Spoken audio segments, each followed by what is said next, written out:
Kristus ada di tengah-tengah kita, lebih utama dari segala sesuatu.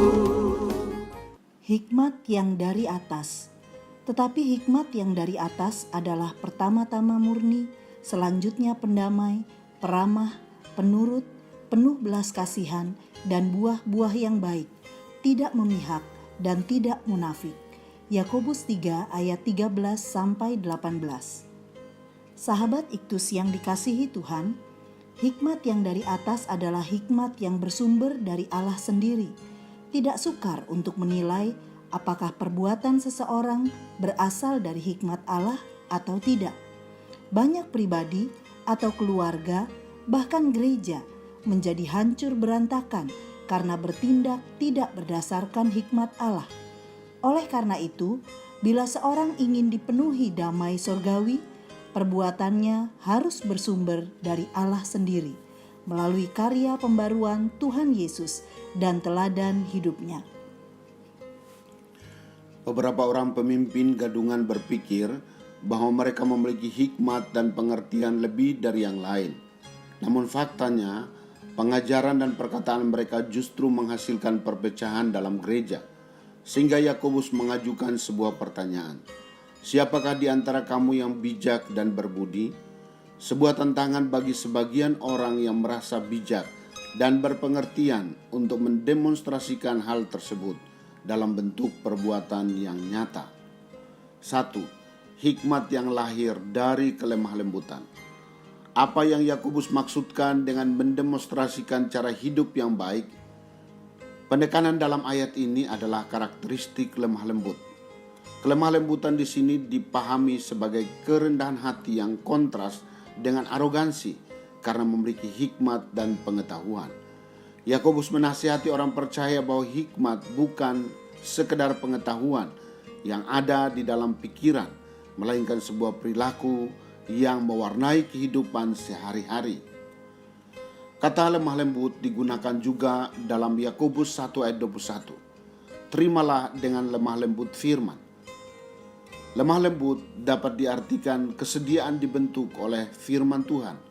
Menerima firman dengan lemah lembut berarti mau memberi diri untuk berubah seturut apa yang dikatakan oleh firman Tuhan. Orang yang memiliki hikmat dan pengertian sejati adalah mereka yang dengan kerendahan hati hidup dalam ketaatan pada firman lebih tinggi daripada memuaskan keinginannya sendiri. 2. Hikmat yang bukan dari dunia, dari nafsu manusia dan setan-setan. Yakobus ingin menunjukkan kepada jemaat bahwa hikmat yang dipamerkan oleh orang-orang sombong yang merasa berhikmat tidak ada hubungannya dengan hikmat Allah. Sebab hikmat yang menghasilkan iri hati dan keberpihakan atau memandang muka dan status sosial bukan bersumber dari Allah melainkan dari setan. Ayat 13. Inilah hikmat dari dunia yang bersifat kedagingan dan sama sekali tidak memiliki muatan untuk membangun kehidupan rohani. Iri hati dan mementingkan diri sendiri disebutkan dalam ayat 14 sebagai karakteristik orang-orang yang mengklaim memiliki hikmat. Kemudian Yakobus lebih lanjut menyebut bahwa hikmat tersebut adalah hikmat yang palsu dan digambarkan sebagai hikmat dunia. Dari hawa nafsu manusia, dari hawa nafsu setan-setan. Yakobus menunjukkan dampak dari hikmat dunia adalah masalah. Kata kekacauan dalam bentuk kata benda mengandung makna kondisi yang rusuh yang menjadi pemicu perpecahan. 3. Hikmat yang menghasilkan buah kebenaran. Hikmat yang dari atas itu tidak munafik. Hikmat ini tidak menyamarkan apa-apa. Tidak pula ada tipu daya di dalamnya. Hikmat ini tidak mungkin jatuh ke dalam cara-cara yang dianggap bijak oleh dunia, yaitu yang bersifat licik dan penuh tipu muslihat. Sebaliknya, hikmat itu tulus dan terbuka, tidak goyah dan tidak berubah-ubah, dan setia dengan dirinya sendiri. Hikmat yang dihasilkan melalui relasi intim dengan sumber kebenaran.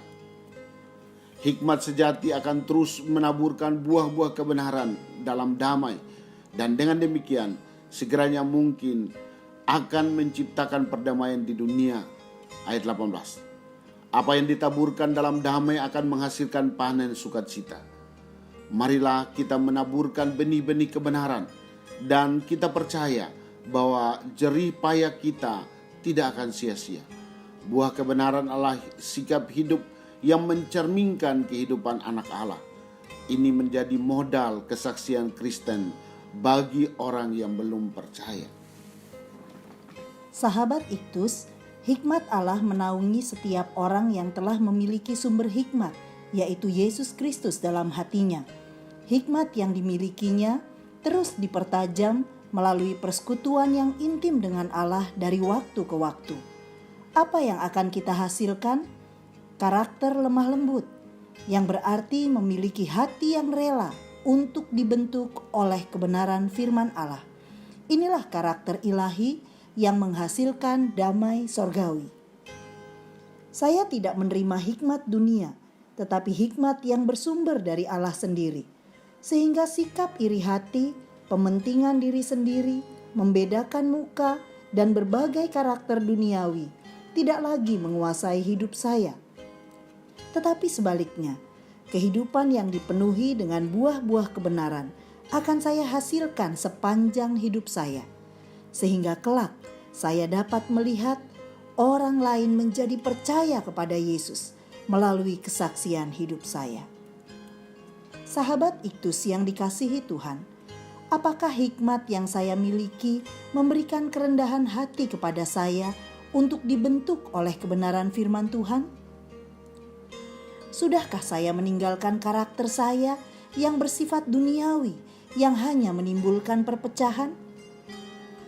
Buah kebenaran yang bagaimana saya hasilkan sebagai seorang yang berhikmat?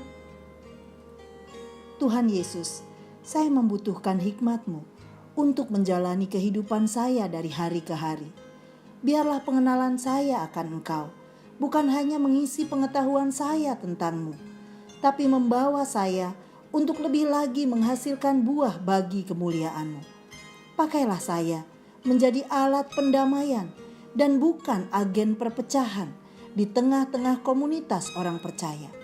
Kiranya hikmat Allah menuntun hidup saya seturut firman-Mu. Amin. Tunjukkan hikmat-Mu dalam kerajinan-Mu untuk berbuat kebenaran. Kristuslah yang harus ku beritakan hingga datang